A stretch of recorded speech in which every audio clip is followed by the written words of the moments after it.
Thank you, Mr Acting Deputy President. Businesses fail. New businesses start up. Customers end up getting more of what they want. And workers, whose wages never prosper in a failing business, end up working in better paid jobs more often than not. It's called free market capitalism. It's not perfect, but there's nothing better. And it is the proven recipe for improving the welfare of Australians. Governments should be the guardians of free market capitalism. So when a failing business complains to government that competitors are selling products at a cheaper price, the government response that best serves the Australian people is to do nothing. For instance, suppose an Australian business facing competition can't cut its costs, and the workers involved won't accept a lower wage to keep the business afloat, presumably because they think they can get a better paying job elsewhere. In this case, the business should close, and those workers should take those better paying jobs they think are available elsewhere. This is in the interests of both workers and consumers. However, this government is not a guardian of capitalism and is not looking after the welfare of Australians. It responds to complaints by failing businesses by putting up prices for Australians. That's what the bill before us today seeks to do. It is the Customs Amendment Anti-Dumping Measures Bill 2017. It gives the Minister more options to increase tariffs under anti-dumping law.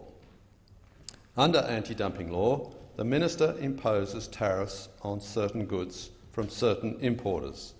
The lower the importers' prices in Australia are compared to their prices in the country of origin, after accounting for transport costs, the greater the rate of tariff imposed.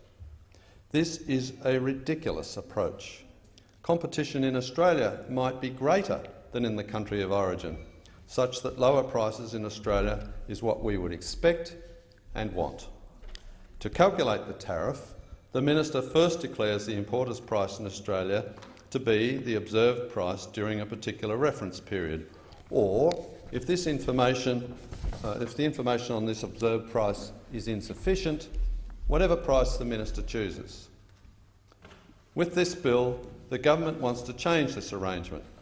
The bill would allow the Minister, in certain circumstances, to deem the importer's price in Australia to be different from the observed price. So essentially, if there is no case for claiming that dumping is occurring, the Minister can invent a case. This is a step from the ridiculous to the outrageous.